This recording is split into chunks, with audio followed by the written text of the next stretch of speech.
اعوذ باللہ من الشیطان الرجیم، بسم اللہ الرحمن الرحیم۔ السلام علیکم۔ امید ہے کہ تمام دوست احباب ٹھیک ٹھاک ہوں گے۔ اچھا،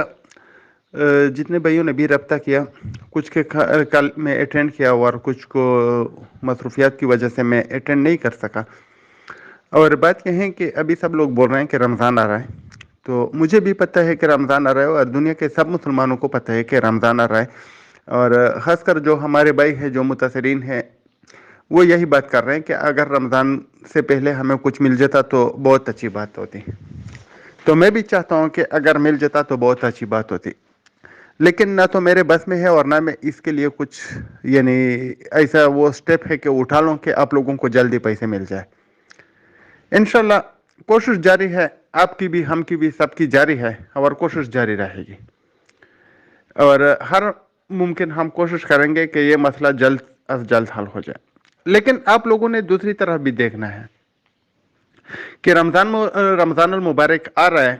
کچھ آن لائن نوسر باز، کچھ نیٹ ورکر جو مختلف کمپنیوں میں کام کر رہے ہیں، لیکن ہمارے ساتھ جتنے بھی دوست رابطہ کر رہے ہیں وہ کیشوارت کی بات کر رہے ہیں، کیونکہ بی فار یو کے جو اکثر متاثرین ہیں وہ لوگوں کو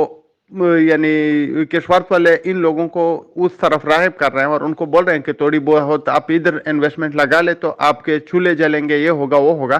تو یہ باتیں ہو رہی ہے۔ اور بذات خود تو میں 1 روپیہ بھی کسی بھی کمپنی میں کیشوارت سمیت میں نہیں انویسٹ کرنے والا، اور نہ میں کرنا چاہتا ہوں، کیونکہ میرے پاس جو 1 روپیہ ہے آپ اگر اس کو اپنے اوپر خرچ کریں، 1 روپے سے کچھ بھی نہیں ہوتا ہے، اس لیے میں آپ کو بتا رہا ہوں، تو آپ کے لیے بہتر ہوگا اگر آپ کے پاس 1000 روپیہ ہے، 1 کروڑ روپیہ ہے، 1 لاکھ روپیہ ہے، اپنے اوپر، اپنے فیملی کے اوپر خرچ کرے، یا اس کا کاروبار کرے، یا کچھ انویسٹمنٹ کرے ایسی جگہ پہ جو پلاٹ ہو، گھر ہو، زمین ہو۔ آپ کو ماہانے آمدنی تو کم آئے گی لیکن آپ کا جو سرمایہ ہوگا وہ محفوظ رہے گا۔ باقی ہمیں کسی نے نہیں بتایا، ایک اور دوست نے بتایا کہ شاید ہم ان لوگوں کے ساتھ ذاتی دشمنی رکھتے ہیں یا ہمارا ذاتی کچھ انات ہے، ایسا کچھ نہیں ہے، کسی بھی نیٹ ورکر کے ساتھ ہمارا کوئی ذاتی ایسا مسئلہ نہیں ہے، کیونکہ ذاتی مسئلہ تو اس ٹائم ہوتا ہے کہ اگر میں بھی نیٹ ورکر ہوں، وہ بھی نیٹ ورکر ہوں، میں بھی لوگوں کو لوٹوں، وہ بھی لوگوں کو لوٹے، میری الگ ویب سائٹ ہو، ان کی الگ ویب سائٹ یا کمپنی ہو، میں اپنے پلیٹ فارم سے لوٹ رہا ہوں، وہ اپنے پلیٹ فارم سے لوٹ رہے ہیں، اور وہ زیادہ لوٹ رہے ہیں، میں کم لوٹ رہا ہوں، یا میں زیادہ لوٹ رہا ہوں وہ کم لوٹ رہے ہیں، تو اس طرح ہمارا لڑائی جھگڑا ہوگا۔ لیکن اگر میں ان کے خلاف ہوں اور وہ اپنا کام کرنا چاہتے ہیں تو اس کا مطلب ہے کہ ذاتی ایسا کچھ نہیں ہے ہمارے درمیان۔ جو ہمارے خیالات ہیں وہ بالکل مختلف ہیں، وہ سمجھتے ہیں کہ ایک ویب سائٹ میں لوٹو، ایک کمپنی میں لوٹو، پھر وہ بند ہو جائے گی تو دوسرے میں لوٹو، وہ بند ہو جائے گی تو تیسرے میں لوٹو، اسی طرح سلسلہ چلتا رہے گا۔ میرا ذاتی خیال یہ ہے کہ محنت مزدوری کرنی چاہیے، لوٹ مار بند ہونی چاہیے، لوگوں کو اپنے حال پہ چھوڑنا چاہیے، ان کے پاس جو جمع پونجی ہے وہ ان کا حق ہے اور وہ ان کے پاس ہی رہنی چاہیے۔ نیٹ ورکروں کا خیال ہے کہ نہیں، کسی کے پاس جتنا بھی بچہ کچا ہے وہ بھی ہم نے لینا ہے، اور ہم نے ان کے گھر بیچوا کے ان کو روڈ پر لانا ہے اور اپنی عیاشی کو برقرار رکھنا ہے۔ ابھی کچھ نیٹ ورکر جو ہے وہ اچھائی جو اس کا ثبوت دے رہے ہیں اور وہ ان کو بول رہے ہیں کہ نہیں، گھر مار نہیں بیچوا کر رہے، آپ کے پاس کچھ ایکسٹرا جمع پونجی ہے تو وہ لے کر آؤ۔ تو میرے خیال میں کسی کے پاس اگر کچھ بھی ہے تو وہ اس کا اپنا ہے، اور نہ مجھے کوئی حق ہے اور نہ کسی اور کو کوئی حق ہے کہ ان کو لوٹ لیں۔ تو نیٹ ورکروں کے ساتھ بس ہماری اتنی سی وہ ہے کہ وہ لوٹ مار کرنا چاہتا ہے، وہ توبہ نہیں کرنا چاہتا ہے، ان کو ہدایت نصیب نہیں ہوئی، اور ہم ان کو بولتے ہیں کہ نہیں، یہ لوٹ مار بند ہونا چاہیے۔ باقی اگر کسی بھی طریقے سے بی فار یو کے لوگوں کو یا کسی اور کمپنی کے جنہوں نے لوٹا ہوا ہے کوئی اور سپورٹ کرنا چاہے، ان کو اپنے پیسے واپس کرنا چاہے تو اس پر تو مجھے کوئی اعتراض ہی نہیں ہے۔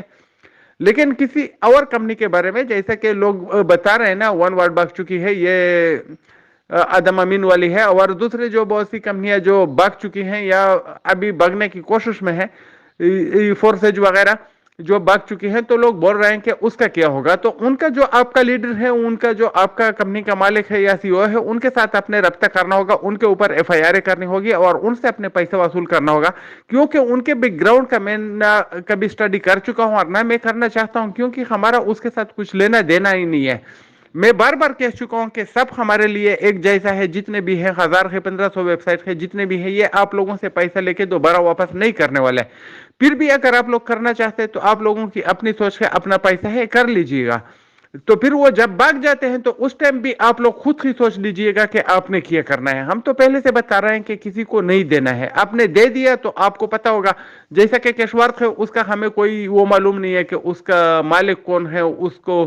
پکڑنا کس کو ہے, اس کا بزنس کہاں پہ ہے, اس کا بیک گراؤنڈ کہاں پہ ہے, اس کا ہیڈ آفس کہاں پہ ہے, اس کے کنٹری جو ہیڈ آفس ہے وہ کہاں پہ ہے, اس کی جو پروونشل ہیڈ آفس ہے وہ کہاں پہ ہے. اس طرح کی چیزیں ہوتی ہیں نا جب کوئی کمپنی ہوتی ہے تو اس کی ہر جگہ پہ ہیڈ آفس ہوتا ہے. تو ادھر تو کچھ بھی نہیں ہے. تو جب نہیں ہے تو اس کا مطلب ہے کہ یہ بھاگے گی. کب بھاگے گی یہ تو نہ مجھے پتا ہے نہ آپ کو پتا ہے. ابھی میں آپ لوگوں کو سمپل یہ بتانا چاہتا ہوں کہ آپ اپنے پیسے محفوظ رکھیں, کسی کو نہ دیں, چاہے وہ کیشورت ہو یا کوئی اور ویب سائٹ ہو. آپ کے اپنے پیسے آپ کے پاس رہیں گے تو آپ کو ٹینشن لینے کی ضرورت ہی نہیں ہوگی. آپ کا رمضان بھی اچھا گزرے گا, آپ کے روزے بھی اچھے گزریں گے, آپ کے بدات بھی صحیح ہوں گے. لیکن اگر آپ کسی ویب سائٹ کو دیں گے تو آپ شش و پنج میں مبتلا ہوں گے. آپ ان کے پیچھے روئیں گے پیٹیں گے, آپ ان کے پیچھے بھاگیں گے, اور آپ کو کچھ ملے گا یا نہیں ملے گا وہ بھی ہمیں نہیں پتا. کیونکہ جب کسی کمپنی کا ہیڈ آفس کا پتہ نہیں ہو, جب کسی کمپنی کے مالک کا پتہ نہیں ہو, تو ادھر سے آپ کو کیا ملے گا ہم کچھ نہیں کہہ سکتے. بہرحال کوشش آپ بھی کیجیے گا, ہم بھی کر رہے ہیں, اور انشاءاللہ امید ہے کہ جو ہمارے لگے ہوئے پیسے ہیں وہ بینک کے پیسے پڑے ہوئے ہیں یا بینک میں فریز پڑے ہوئے ہیں, کبھی نہ کبھی تو مل جائیں گے. لیکن یہ جو آگے سے بار بار ویب سائٹ آ رہا ہے, جیسے کہ آپ لوگوں نے فورسج دیکھا, ون وار دیکھا, یہ دوسری جو بہت سی ویب سائٹ آپ لوگوں نے دیکھے جو جا چکے ہیں, ان کا تو نہ آپ کو مالک کا پتہ ہے اور نہ اس کے اونر کا پتہ ہے اور نہ اس کے ہیڈ آفس کا پتہ ہے. تو ان کے ساتھ آپ نے کیا کرنا ہے وہ آپ نے خود سوچنا ہے, اس کے بارے میں ہم خود کچھ نہیں جانتے اور نہ کچھ کہہ سکتے ہیں. بہرحال سب سے بہتر طریقہ یہ ہے کہ آپ اپنا چھوٹا سا کچھ سیٹ اپ کر لیں, بزنس شروع کریں, ٹیکسی خرید لیں, کوئی ایسی چیز شروع کرے جس سے آپ کو بھی فائدہ ہو اور ساتھ میں کسی اور کو بھی فائدہ ہو. کسی کو اپنے پیسے نہ دیں, اگر آپ ایک بار دیں گے تو دوبارہ آپ کو کبھی نہیں ملیں گے.